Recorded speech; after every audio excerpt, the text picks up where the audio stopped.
Premier talk de la saison, premier invité, eh bien, le secrétaire d'État aux Affaires étrangères et à l'Europe, et c'était aussi le premier de la droite à rejoindre Emmanuel Macron.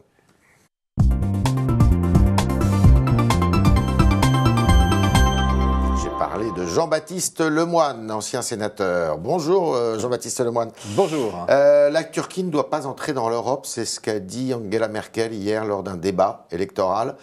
Vous êtes d'accord avec ça ? Vous savez que la Constitution française prévoit en tous les cas que le peuple français soit consulté, le cas échéant. Ce qui est sûr, c'est que la chancelière est en campagne électorale. Je pense qu'elle est aussi en réaction par rapport à des prises de position des autorités turques. Vous savez, pour notre part, la France, nous sommes attachés à maintenir en tous les cas un dialogue pour faire progresser un certain nombre de chantiers. Et par ailleurs, le président de la République a d'ailleurs demandé, je le redis... Il faut arrêter les négociations. Eh bien, le président de la République d'ailleurs a appelé M. Erdogan, je dirais... à tendre la main en libérant M. Louburo, parce qu'on a besoin d'actes pour montrer que la Turquie... c'est un journaliste français qui est retenu là-bas. Exactement, et donc ça n'appelle pour une nouvelle, Est-ce qu'il faut interrompre les négociations, qui ont pour but de faire entrer la Turquie dans l'Europe ? Non, mais je crois que, vous savez, il y a un processus qui est cadré. Donc il y a un moment où les Européens et les Turcs feront éventuellement des constats. Mais... encore une fois, on est dans un contexte électoral, il y a eu des prises de parole. Est-ce que la Turquie d'Erdogan est une démocratie ?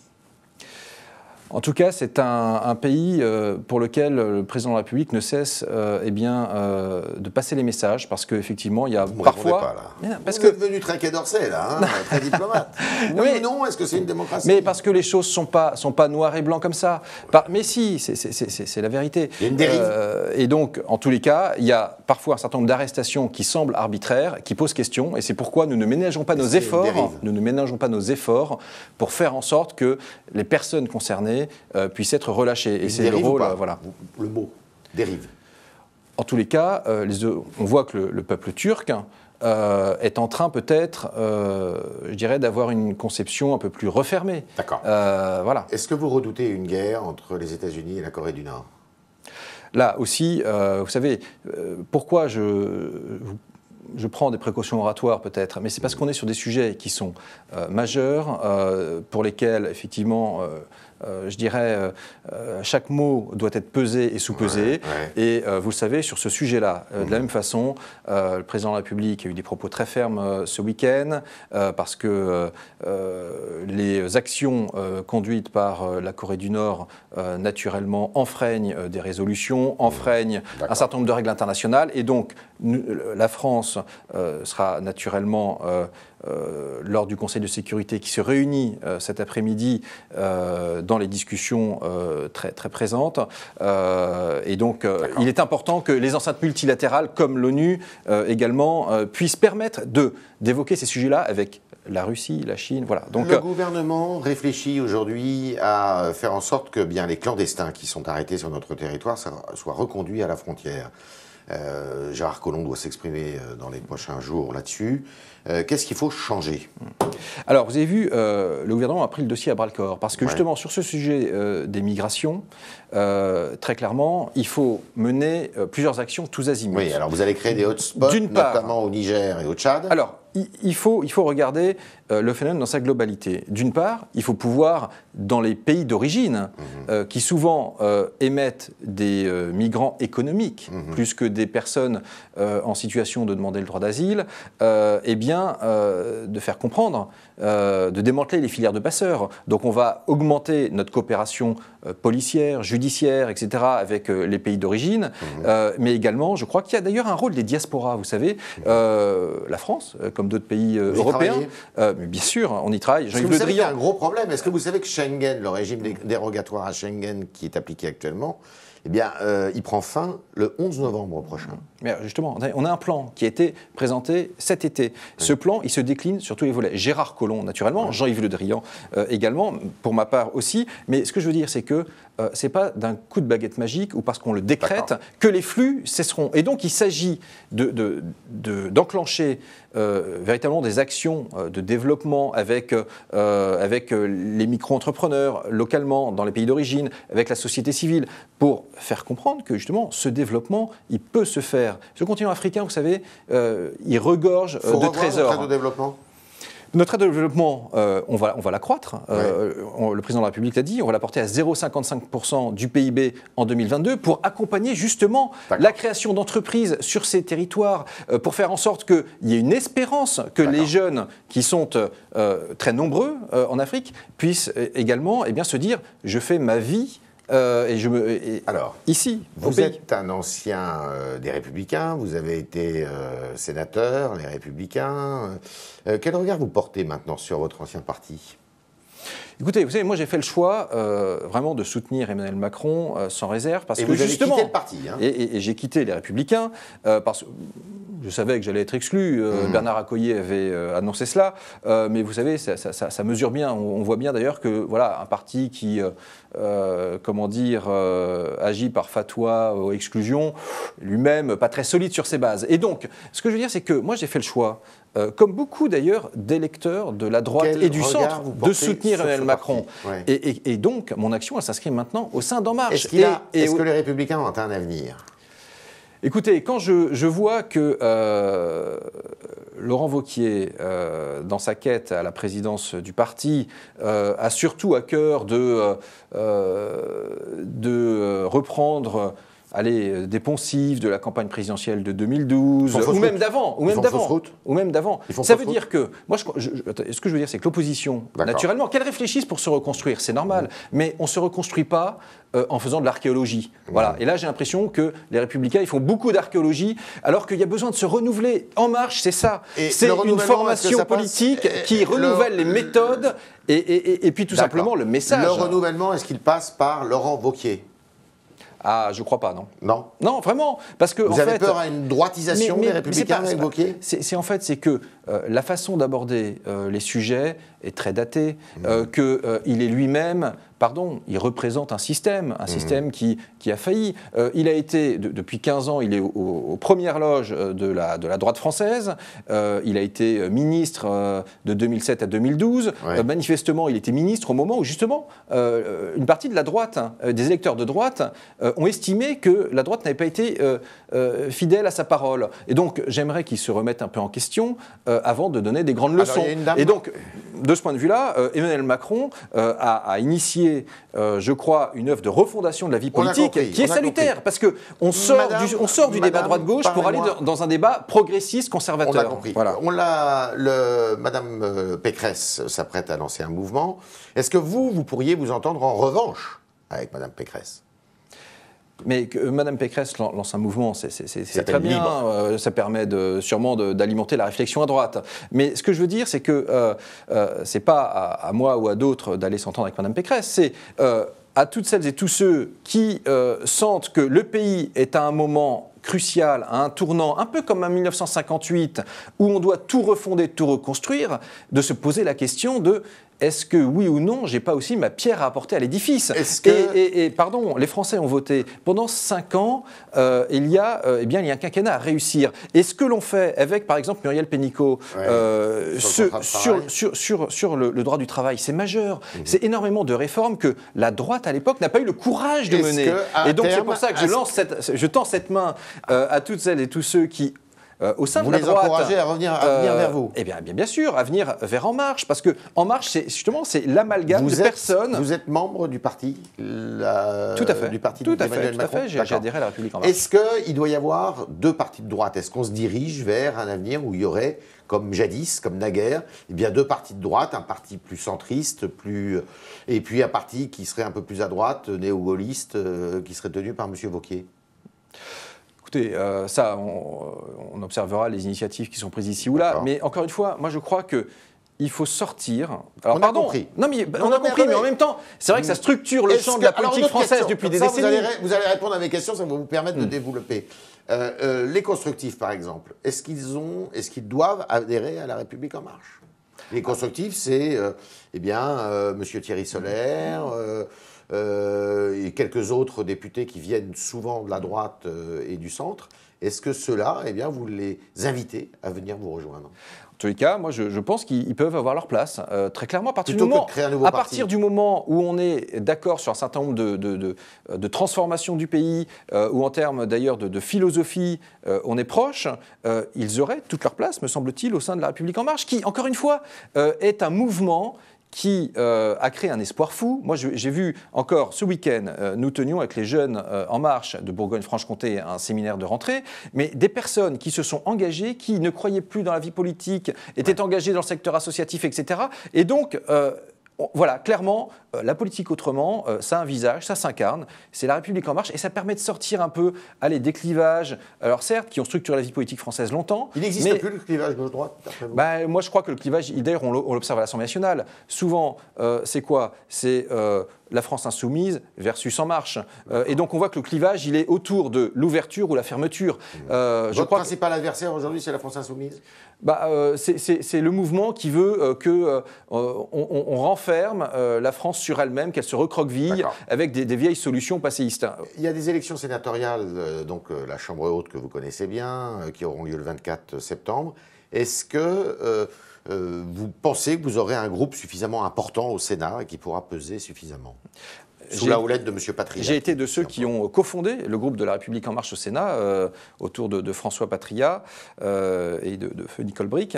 Et donc, le fait même qu'il y ait un groupe, déjà au Sénat, est une très belle victoire, parce que ça permet de faire entendre le message fort du Président de la République, du Premier ministre. Ce groupe a 30 parlementaires aujourd'hui, et je pense que nous avons... Après les sénatoriales, combien ? Écoutez, je ne suis pas Madame Irma. En tous les cas, ce qui est sûr, c'est que je pense que nous allons gagner un certain nombre de sièges dans des départements où, par exemple, je vois au niveau des Français de l'étranger une très belle campagne faite par M. Grandjean. Et donc, voilà, ce groupe a vocation à s'étoffer. Nous savons que nous ne serons pas le premier groupe de l'Assemblée sénatoriale. Mais vous savez, ce qui compte, le Sénat, c'est une assemblée aussi constructive, par définition, par nature. Moi, j'y ai siégé 3 ans. Et je sais que le Sénat a toujours à cœur, en tous les cas, de bien légiférer, et que, justement, les oppositions, parfois un petit peu politiciennes, factices, qu'on peut observer ailleurs, n'ont pas cours. Et donc j'espère que, quel que soit le visage du Sénat après le 24 septembre, il y ait là une assemblée qui est à cœur, en tous les cas, d'accompagner les transformations importante dont le pays a besoin. Est-ce qu'il faut exclure de La République En Marche Medjid El Guerrab, qui a une altercation plutôt assez violente? Il a tapé avec un casque sur un autre député, un député socialiste, Boris Faure.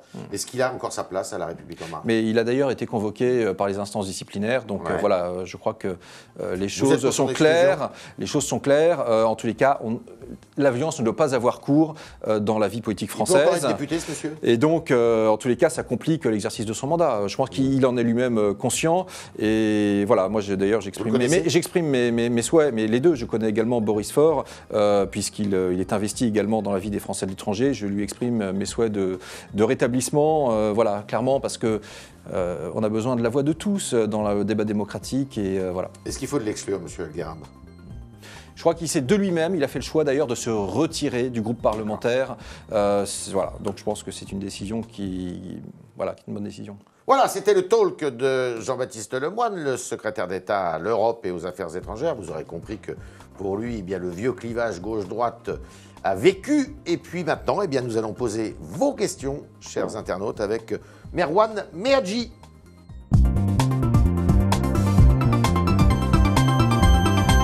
Bonjour Merwan. Bonjour, bonjour. Bonjour. Alors on a plusieurs de nos internautes qui nous demandent de vous dire qu'il faut être moins langue de bois pendant le talk. Donc on a notamment Philippe Delair qui nous demande de vous reposer cette question. Est-ce que la Turquie doit entrer, oui ou non, dans l'Europe ? Vous savez, c'est un processus qui ne dépend pas que de la France. C'est un processus entre l'Union européenne et la Turquie. Maintenant, vous savez, la France, sous différents présidents, a toujours tenu à ce que tout cela soit cadré.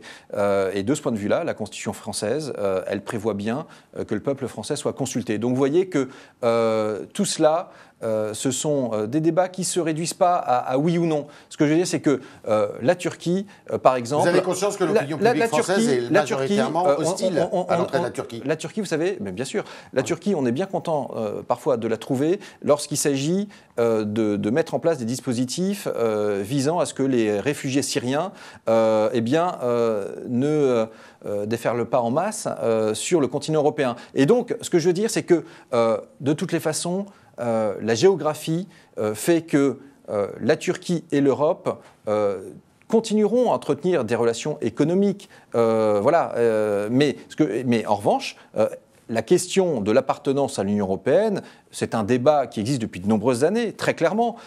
Et de ce point de vue-là, les Européens, comme les Turcs, par leur politique, ont y apporté des réponses.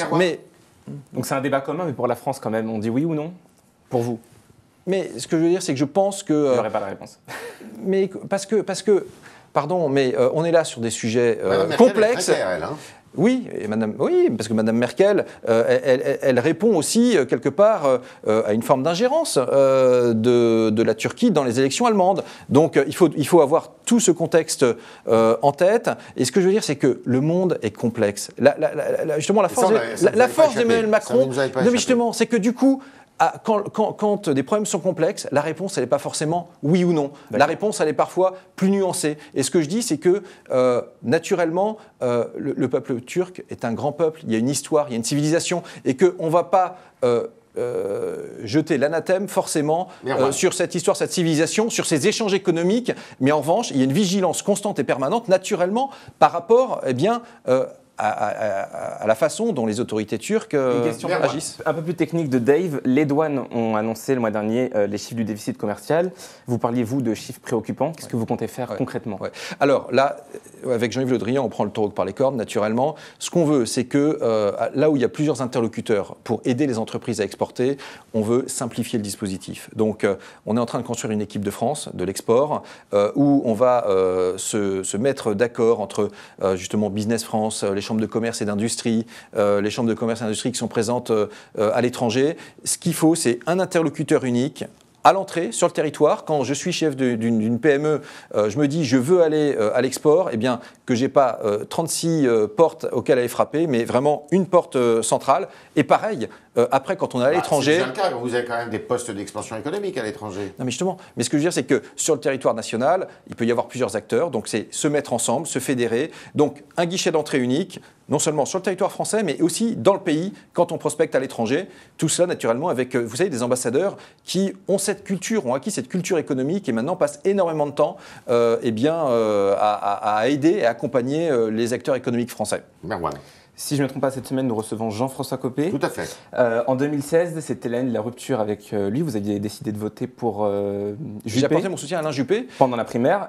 Est-ce qu'aujourd'hui, vous referiez la même chose? Élie demande. Mais bien sûr. Vous savez, j'ai travaillé effectivement plusieurs années avec Jean-François Copé. Sa question, c'est plutôt quelles sont son relation avec lui aujourd'hui? Mais je vais vous dire, comme j'ai eu l'occasion de lui dire, j'ai beaucoup reçu ou appris.